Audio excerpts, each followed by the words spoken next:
আসসালামু আলাইকুম, সবাই কেমন আছেন? আশা করি সবাই ভালো আছেন। আল্লাহর রহমতে আমরাও ভালো আছি। আজকে আপনাদের সামনে একটা ডিম দিয়ে কিভাবে আটার চুপ তৈরি করা হয় ওই রেসিপিটা নিয়ে আসছি।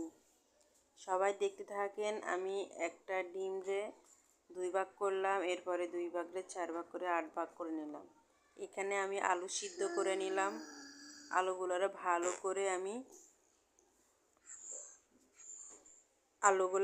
করে আমার মলা শেষ।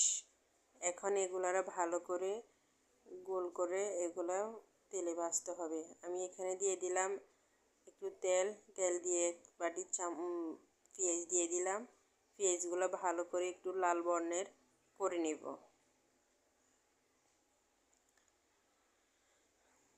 এখন আমার লাল করে নেওয়া হলো। এখন আমি দিয়ে দিব এখানে আদা রসুন 1 চামচ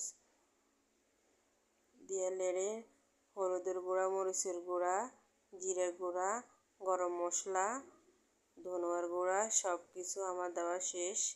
কাঁচামরিচ, ধনিয়া পাতা দিলাম। দিয়ে ভালো করে আলুগুলা ভালো করে সুন্দর করে আমি মিক্সার করে নিব। নিয়ে এগুলা ঠান্ডা হতে দিয়ে দিব। এই ফাঁকে আমি ওই যে আমরা টুথ বিস্কুটগুলো খাই ওগুলোর গুঁড়া করে নেব। এরপরে একটা ডিমের পানি করে নিব, ডিম গোলায় নিব। আমার আলুগুলো ঠান্ডা হয়ে গেছে। এখন আমি একটা একটা করে ডিমের চুপ কীভাবে তৈরি করি আপনাদেরকে দেখাতে থাকবে। এইভাবে আমি আঙ্গুল দিয়ে সুন্দর করে নিলাম। নিয়ে একটা একটা করে এইভাবে সুন্দর করে আমি একটা ডিমে 8টা ডিমের চুপ হয়। আমার সবটি করা শেষ। এখানে আমি একটা একটা করে বিস্কুটের গুঁড়ার ভিতরে ডিমের পানির ভিতরে দিয়ে দিব। ডিমের পানিগুলো মিক্সার করে নিয়ে আবার আমি দিয়ে দিলাম বিস্কুটের গুঁড়ার ভিতরে। এভাবে করে সবটি আমি সুন্দর করে এভাবে একটা একটা করে সবটি আমার করে নিতে হইব। আমার সবটি করা শেষ। এখন আমি দিয়ে দিব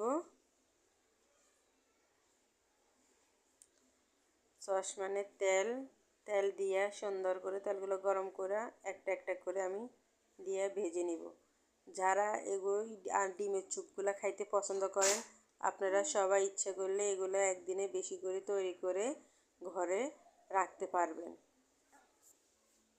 1 মাস পর্যন্ত খাওয়া যাবে, এগুলো রাখা যায়। মাশাআল্লাহ, আস্তে আস্তে কালারগুলো অনেক সুন্দর হইতেছে। সবার কাছে কেমন লাগে বলবেন। ঘরে বসে ডিমের চুপের রেসিপিটা তৈরি করা খুব সহজ। অনেক সুন্দর কালার এসেছে। কেমন লাগলো সবাই বলবেন। আজকে এই পর্যন্তই, সবাই দেখতে থাকেন। আল্লাহ হাফেজ। আসসালামু আলাইকুম।